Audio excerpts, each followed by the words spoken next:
Assalamualaikum warahmatullahi wabarakatuh. Nama saya Nurul Rohimah, nomor NIM 91C22096, kelas C. Saya akan mempresentasikan tentang anatomi dan fisiologi sistem endokrin. Pengertian dari sistem endokrin adalah sistem endokrin dalam kaitannya dengan sistem saraf, mengontrol dan memadukan fungsi tubuh. Kedua sistem ini bersama-sama bekerja untuk mempertahankan homeostatis tubuh. Fungsi mereka satu sama lain saling berhubungan, namun dapat dibedakan dengan karakteristik tertentu. Misalnya, medula adrenal dan kelenjar hipofisis posterior mempunyai asal dari saraf neural. Jika keduanya dihancurkan atau diangkat, maka fungsi dari kedua kelenjar ini sebagian diambil alih oleh sistem saraf. Kelenjar endokrin dan hormon yang dihasilkan. Yang pertama adalah kelenjar pinealis. Kelenjar pineal adalah kelenjar di dalam otak yang berfungsi menghasilkan hormon melatonin. Hormon ini berperan untuk menimbulkan kantuk dan mengatur irama tidur alami. Itulah sebabnya jika fungsi kelenjar pineal terganggu, maka dapat terjadi insomnia atau sulit tidur. Yang kedua, hipofisis. Kelenjar hipofisis dikenal juga dengan kelenjar pituitari atau kelenjar master. Kelenjar berukuran kecil dan terletak di otak ini berperan dalam produksi hormon-hormon penting dalam tubuh, seperti hormon kortisol, hormon prolaktin, dan hormon pertumbuhan atau growth hormone. Kelenjar pituitari atau hipofisis merupakan salah satu kelenjar dan sistem endokrin yang berukuran kecil, berbentuk seperti kacang merah dan terletak di dasar tengkorak di bagian tulang sphenoid yang disebut sela turcica. Yang ketiga adalah kelenjar tiroid. Kelenjar tiroid adalah kelenjar hormon berbentuk kupu-kupu yang terletak di bagian bawah leher, berfungsi untuk memproduksi banyak hormon dalam tubuh, mulai dari otak dan jantung hingga ginjal dan hati. Kelebihan atau kekurangan hormon yang dikeluarkannya dapat menyebabkan berbagai penyakit yang berbahaya.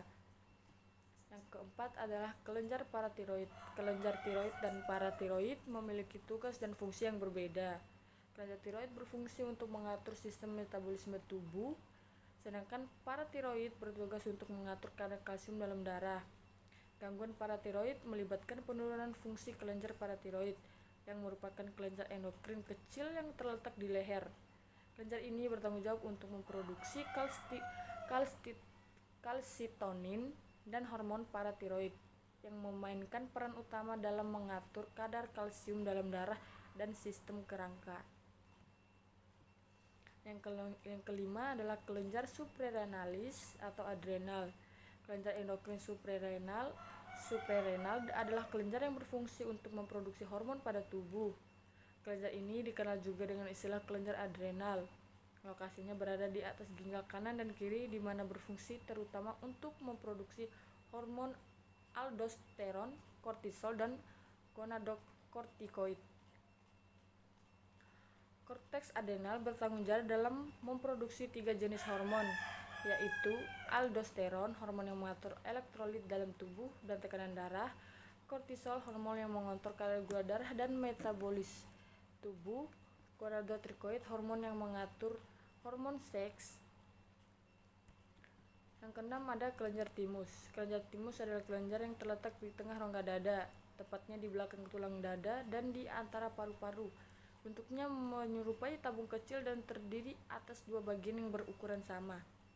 Hormon timosin dan timopietin dihasilkan oleh sel-sel epitel pada kelenjar timus.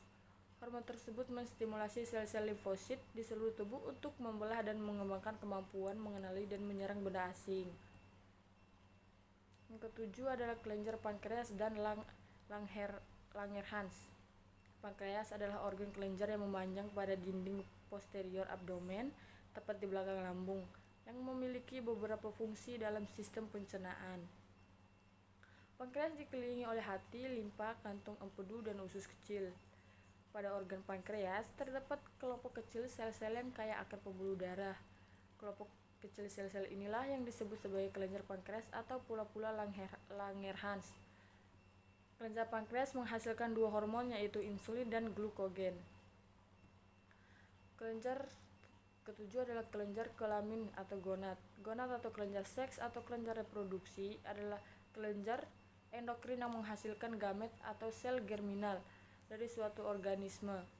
Dan dalam betina berarti spesial sel-sel reproduksi adalah sel telur. Pada jantan, sel-sel reproduksi adalah sel sperma. Selain testis dan saluran kelamin, terdapat juga kelenjar kelamin yang terdiri atas vesicula seminalis. Vesicula seminalis merupakan kantong semen atau mani yang dindingnya menghasilkan cairan lendir yang mengandung fruktosa, asam askorbat, dan asam amino.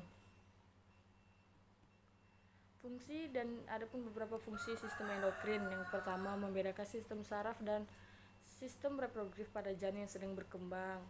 Yang kedua, menstimulasi urutan perkembangan. Yang ketiga, mengkoordinasi sistem reproduktif. Yang keempat, memelihara lingkungan internal optimal. Dan yang kelima, melakukan respon korektif dan adaptif ketika terjadi situasi darurat. Adapun klasifikasi hormon. Hormon perkembangan, hormon yang memegang peranan di dalam perkembangan dan pertumbuhan. Hormon ini dihasilkan oleh kelenjar gonad. Hormon metabolisme, proses homeostatis atau glukosa dalam tubuh diatur oleh bermacam-macam hormon, contoh glukokortikoid, glukagon, dan katekolamin. Hormon tropik. Hormon tropik dihasilkan oleh struktur khusus dengan dalam pengaturan fungsi endokrin, yakni kelenjar hipofise sebagai hormon perangsang pertumbuhan, folikel FHC pada ovarium, dan proses spermatogenesis LH. Hormon pengatur metabolisme air dan mineral, kalsitonin, dihasilkan oleh kelenjar tiroid untuk mengatur metabolisme kalsium dan fosfor.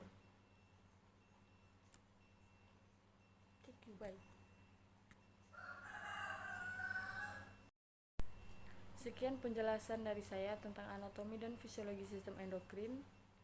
Selamat menonton.